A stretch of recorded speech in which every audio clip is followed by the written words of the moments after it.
I saw your head coach on Saturday. So he stopped me and said that he's been watching my videos. I said, which ones? He said, the shark videos. I said, well, I'm just trying to imitate Nick Benito and your guys up front there, Sean. I said, you got to come out and do some diving with me. So, anyways, he had a big smile on his face. He looked relaxed, looked like, he's got the season behind him, looking ahead here. I absolutely love that. Baldy, what do you think Sean's going to do in free agency? What do you think the big move that the Broncos are going to have is? Maybe Sean told you. No, he didn't. I didn't pry either. So I didn't want to play the role of reporter.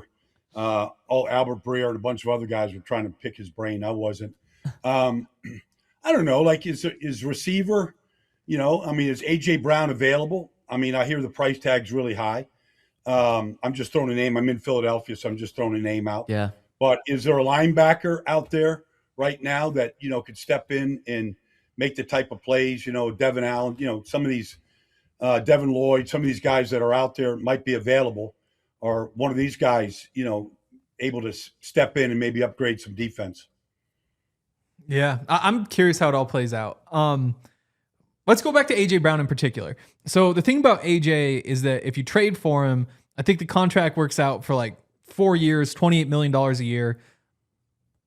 He's in that tier of receivers, right? Where it's like, if you say you're getting him for that, that's a bargain. Like, he should be in the group pushing for 40, because that's kind of where we're torn. Is like, there's obviously Justin Jefferson, Jamar Chase, all these great receivers. He's not quite that, but that's still a steal, right? In terms of just the financial aspect. He's still a great player. You watch, the Eagles are down 26-7 at halftime to the Rams, and A.J. Brown took the game over the second half, week 4 last year in Philadelphia. Like, he has the ability to take games over. It has happened throughout his career in Philadelphia and in Tennessee. He's still just a workout machine. I think he's always in shape. I don't know exactly the dynamics. If something went wrong, or, the offense doesn't really fit a guy that wants, 100 catches. It's just it's just not built like that. Now, it might change. It might change with the new offense coordinator, new offense line coach, and so he might get more targets. But in me talking to AJ, here's his whole beef: is even when they won a Super Bowl, against Kansas City, like, his thing is he just wants to beat the living daylights out of Patrick Surtain and just prove that he's the best player in the field. Like, if he doesn't get the opportunity to impose his will the way a defensive lineman does, or an offensive tackle does to a defensive lineman, his mentality is like a lineman. And when he doesn't get that opportunity to break your will, he feels like he's not being used properly. And you just honestly don't hear wide receivers talk like that. Really interesting stuff. Let's move to running back, where the Broncos basically in the room right now have RJ Harvey and Tyler Bidet.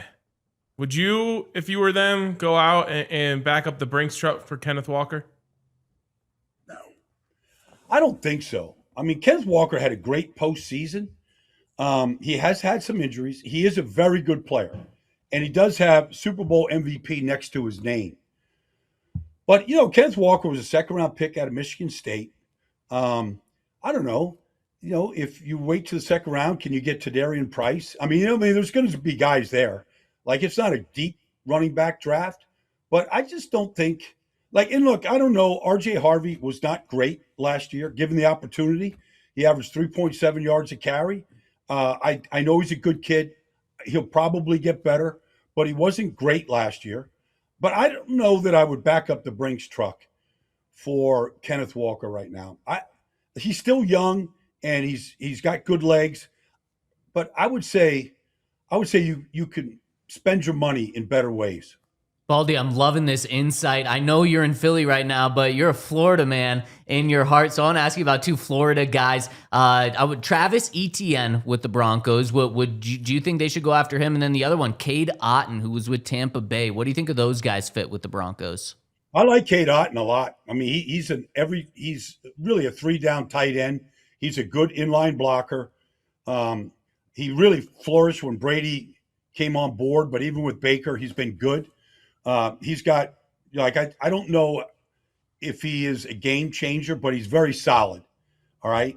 And then Travis Etienne broke out last year with a new regime, with Baselli running the operation and the guys that ran the offense and an improved offensive line. He was better last year, but he went 2 years in a row where he was not a very productive running back. He looked a lot better, and he caught the ball very, very well last year. I think at some point, I think he had 7 receiving touchdowns. He had a good number of receiving touchdowns last year. He had 3 in one game. So he was really good out of the backfield and a real good safety valve for Trevor. But I don't know, the unproductive years kind of worry me. He did get back to what we saw his rookie year coming out of college. So Baldy, really quick, I got to jump in and ask you, what would you do at running back if you're the Broncos with so many things open?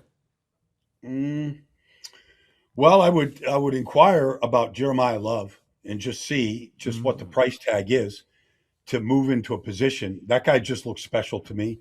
I mean, just turn any tape on. I know there's some games where, Miami game, he had 33 yards, whatever, but that guy is such a good receiver. He's got Kamara type ability, and I know Sean loved Kamara, but he got him in the 3rd round. I don't know. I think the draft is good. I don't know that you have to go crazy. J.K. was really good until his injury, and there's just a bad history right there. But I wouldn't close the door on J.K. Dobbins right now. He looked like he was still a good player for him. Yeah, and that's the tough part with all of this is that he was on pace for almost 1,400 yards in the 10 games that he played. It's just that, once again, when the big games came, he wasn't on the field. And it just puts the Broncos in such a tough spot, similar to linebacker, where you say, Dre Greenlaw, awesome in theory, but if he's not actually on the field, can you even trust him? Do you need to go get 2 linebackers? And I personally wonder if the Broncos kind of regret the strategy they took last year, where your big free agents are Evan Ingram and Talnu Funga, injured guys who pan out, and then you have the 2 injured guys who don't pan out. And now all of a sudden you're just left with all these questions that make it really tough to make a plan for this year. Here's the thing with free agency is you're overpaying for players that your teams don't want to keep or willing to let go. So there's question marks about, now Evan Ingram had 1 year, I think he had 100 catches, but he is a slot receiver. That's what he is. He's not a blocker. But he really never fit into that role. It just didn't work out in that offense. I think you need a bigger target, especially in the red zone down there, a bigger target to throw the ball to, bigger catch radius, where it's a little bit easier. I wouldn't give up on Singleton. All he does, I know he came back from cancer. He's a great kid. He got a smile on his face every day. He loves the game. He racks up a ton of tackles every year. He did when he was in Philadelphia. I wouldn't give up on Singleton, but if I could get Devin Lloyd, I'd be interested. Because he's got real ball skills. He gets his hands on a lot of footballs. He had a great season this year. The problem with free agency is, in addition to you're taking somebody else's player and you're overpaying for that player, is that it's not the designated hitter. You can't just say, okay, he's this in this offense. He's Aaron Judge in this offense. It's just not apples to apples. And so you have to have a real game plan for these guys. Otherwise, if they're injured, which is every player has to battle that. But the longer guys in the league, you start to see injury histories that show up. And it could be a different injury, but you see these injuries show up. And then are you overpaying for a player that is going to be really productive in your system? And so that's a battle that every team has to face when they enter free agency, and if they're going to overpay for some of these players. Last one for me, Baldy. Also say hi to my guy, Anthony Gargano, for me. He's right here. I know. He just texted me. Hey, don't move, man. What's up? PHL, say hello to DNVR. Yeah, exactly. Is there anyone in this draft class that you think people might be sleeping on a little bit, especially coming out of the combine, that you think is going to be a difference maker? Honestly, we were just watching Jacoby Lane at USC, and we're like, what aren't they seeing? Everybody is talking about Mekhi Lemon, okay, but you watch these games and you're like, the guy that impresses me is Jacoby Lane. Like he's bigger.